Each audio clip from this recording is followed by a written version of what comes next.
On the planet Xylos, everything was perfect.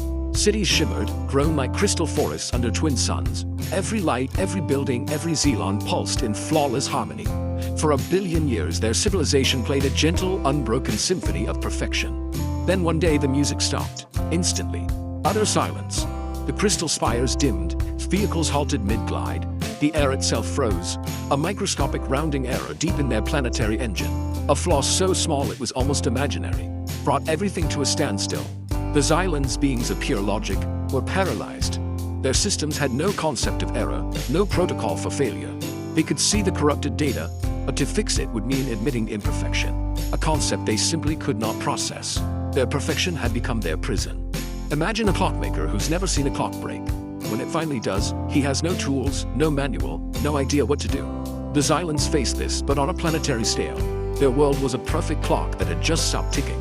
Brilliant, advanced, and powerful, they were missing one crucial skill: the ability to cope when things go wrong.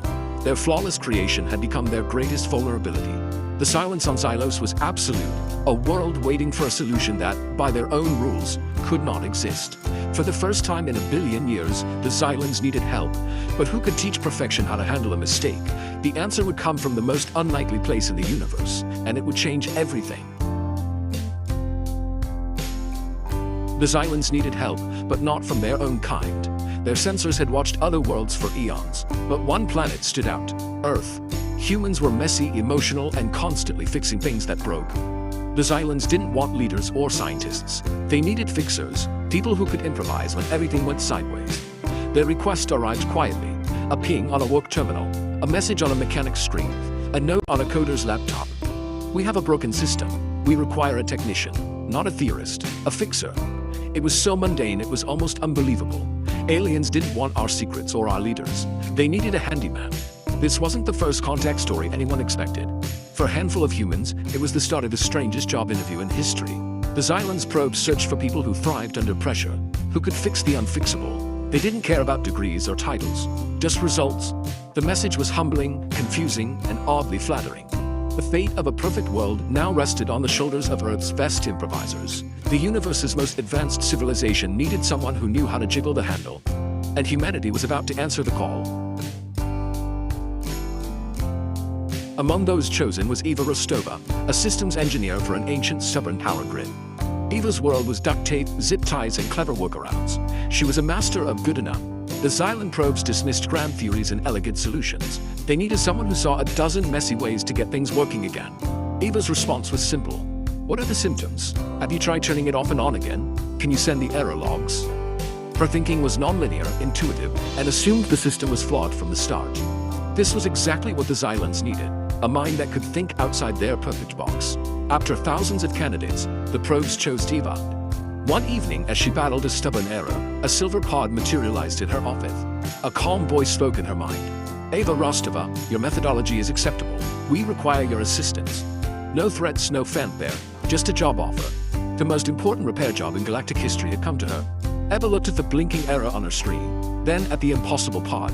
With a sigh, she said, "Okay, but I'm bringing my own tools." Sometimes the universe's biggest problems need the simplest fixers, and Eva was ready. Eva's journey to Xylos was instant and disorienting. One moment, her cluttered office; the next, a silent, crystalline city under twin suns. The city was breathtaking. Towers of glass and light, all frozen in perfect stillness. The silence was heavy, profound. A world in catastrophic pause. Two Xylan guides greeted her, gliding with eerie grace, communicating directly into her mind. "Welcome, Technician Eva. The failure is at the planetary regulation core." As they led her through the silent streets, Eva clutched her battered toolkit, feeling out of place among the flawless architecture. The Xylans explained their world was run by a single integrated system. At its heart, a quantum computer, the core. A rounding error in the trillionth decimal place had created a logical paradox. The system, unable to process error, shut down. It was the universe's most advanced catch-22. Eva saw it for what it was: a classic design flaw. "You never build a system with a single point of failure," she muttered. The Xylans replied, "A single point of failure is irrelevant if it cannot fail." Eva shook her head. Famous last words. The closer they got to the core, the more Eva's frustration grew. This was just like the old power grid back home, only cosmic in scale. Perfection had left the Xylans helpless, but Eva was here to break the silence. The core was a vast spherical chamber, walls alive with frozen patterns of light, a shimmering sphere of energy at its center. The arrow was a single flicker of darkness in a sea of brilliance. The Xylons showed Eva the problem, a paradox the system couldn't process, locking everything in place. They tried rewriting code, but the lockdown was absolute. Eva paced the chamber, boots echoing in the silence. The Xylons wanted a perfect software fix, but Eva was a hardware person. She looked for something physical, a way in. Is it shielded? She asked. It is impenetrable, they replied. What about the sensors? There must be something reading the state. The Xylons hesitated, then revealed quantum filaments, physical conduits monitoring the core. These were the machine's eyes. That's when Eva had an idea. A messy, illogical, human idea. She didn't need to fix the code. She just needed to trick the system. Sometimes the best fix isn't elegant. It's just what works. Eva rummaged through her toolkit, ready to improvise. The fate of Xylos would come down to a simple, imperfect solution. And that was exactly what the Xylons needed. It was time to get creative.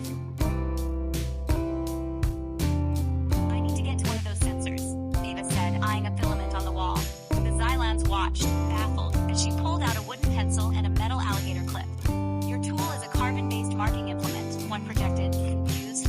Yep, graphite's a conductor. Not a great one, but it'll do, Eva replied, sharpening the pencil.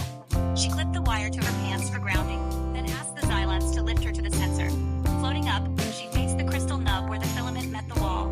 The sensor was too perfect. It needed a little chaos. Eva touched the graphite tip to the contact point, introducing a tiny, imperfect electrical bridge. For a split second, the sensor's perfect reading would be scrambled. She wasn't fixing the code, just giving the machine a nudge. It was the technological equivalent of smacking a flickering TV. Sometimes the universe's most advanced system just needs a little static, and Eva was ready to deliver it. For a moment, nothing happened. Silence hung in the chamber. Then a low hum began. The dark spot flickered. The pencil's interference made the sensor's reading imperfect for a millisecond. In that instant, the system didn't see the paradox. The logic loop broke. Blue light washed across the chamber. The central sphere glowed. The city outside awakened, one spire at a time. The music of Xylos returned. Eva floated down, knees weak. She hadn't fixed the error, just tricked the machine into ignoring it. Her solution wasn't permanent or elegant. It was a patch, a dirty hack. But it worked. Where perfection failed, a 5-cent pencil and human ingenuity succeeded. The Xylons stood in awe. The error remains, one projected. But the system functions. Eva grinned. That's how we do it on Earth. We make it work. She hadn't taught them perfection. She taught them resilience. Sometimes a messy solution is the most valuable lesson of all. The Xylons would never see their world the same way again. Eva's fix was temporary, but its impact was permanent. Perfection had met its match, and it was gloriously imperfect. The Xylons had mastered the universe's rules, but forgotten its chaos. Their perfection made them brittle. Humanity's strength was in flexibility. We're a species of fixers, tinkerers, and improvisers. Our history is patching up what breaks. Our flaws drive our creativity. We invent because we need to, not because we're perfect. A perfect species has no reason to dream or improve. Eva saved Xylos not with technology, but with a mindset. Accept imperfection and make it work. The Xylons had the best toolbox in the universe, but didn't know how to use a hammer. Sometimes the most complex problem needs the simplest tool. Our willingness to get our hands dirty is our superpower. Every invention, every breakthrough started as a problem. Our imperfections are what make us strive. Eva's lesson: a messy solution that works beats a perfect one you can't use. The universe doesn't need more perfection. It needs more fixers. And that's humanity's greatest gift. Eva's work was just the beginning. The Xylons realized they needed humanity's resilience. A new partnership formed, not of